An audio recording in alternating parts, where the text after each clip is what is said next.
One of my favorite quotes of all time is, "Whether you think you can or you think you can't, you're right."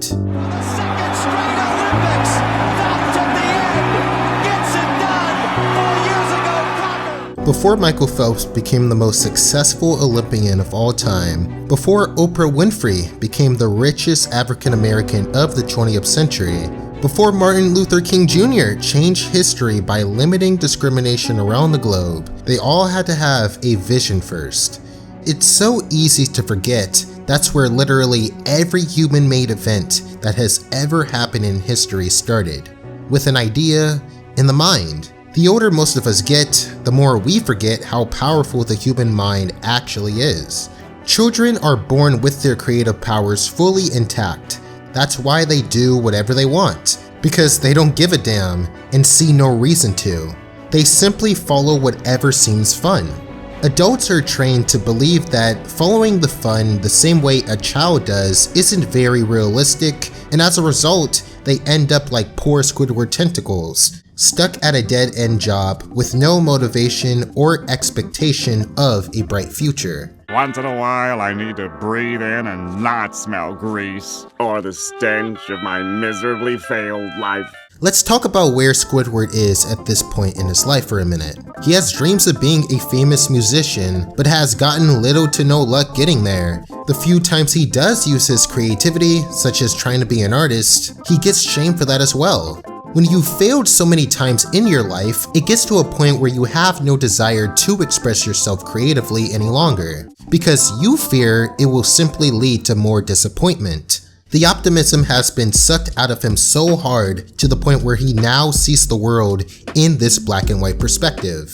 SpongeBob, on the other hand, enjoys flipping burgers for a living because that's his passion. The average viewer might say, well, so what? He's working at a basic fast food restaurant. The point is, he couldn't care less about status. He makes a living doing what he loves, and that's good enough for him. And even though he's technically an adult, he still loves jellyfishing, blowing bubbles, and laughing his ass off at the most immature jokes. Regardless of what anyone thinks, he's living his best life. If we're basing success off overall happiness, SpongeBob is successful and Squidward is not. But why is it so? Imagination.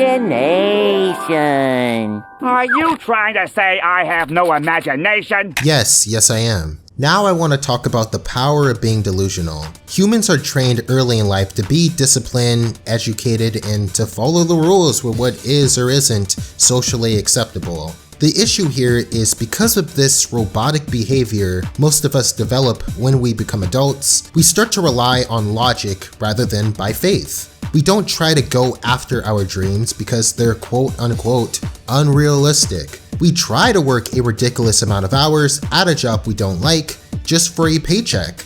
We try to use stupid, cringy pickup lines to get people to like us because why would they like us if we were just ourselves? This A plus B equals C mindset can only get you so far in life. There comes a point when you just have to take a leap of faith and hope for the best. That's how people do and discover things that have never been done before. Your life is determined by how big your imagination is.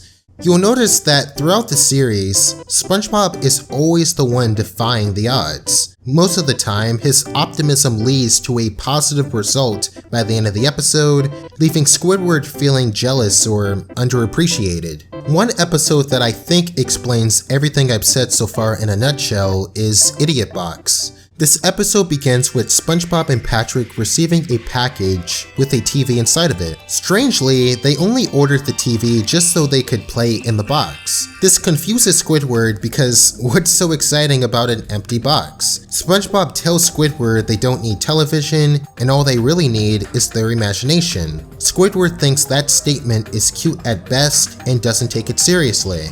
But he does take their TV. Unfortunately for him, he has to realize the power of imagination the hard way. SpongeBob and Patrick are able to make incredibly realistic sound effects with their imagination, leaving Squidward feeling confused throughout the entire episode. How are they doing that? Throttling down now. That was the most realistic space launch I've ever heard.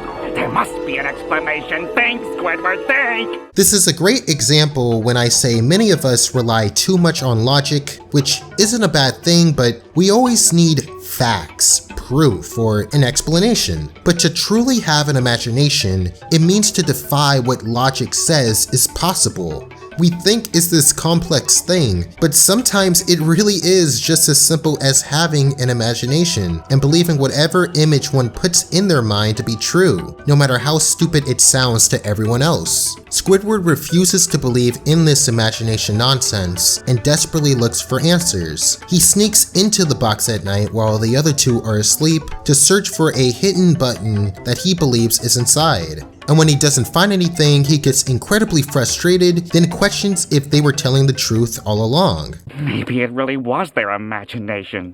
Oh, get it together, Squidward. What are you saying? After finally making a real attempt to see if this whole imagination mumbo-jumbo works, he is surprised to hear sound effects indicating there's some truth behind what the boys have been telling him. It is here where he realizes imagination itself is more exciting than material items such as TV will ever be, even if sometimes it can get a little too real or lead to unfortunate events like ending up in a dump, for instance. Although that ending is unfortunate for Squidward, for a brief moment, he discovers where happiness comes from. This is the most fun I've ever had! A lot of us have the misconception that once we become mega famous on social media, that's when we'll be happy. Or once we find our soulmate, that's when we'll be happy. Or once we buy that house, that's when we'll be happy. But happiness is not necessarily the goal itself, but is instead the feeling we get from imagining or believing our desires to be possible and true. By having faith, by having optimism, you can create the life of your choice. Simply by believing in yourself. With an imagination, anything is possible.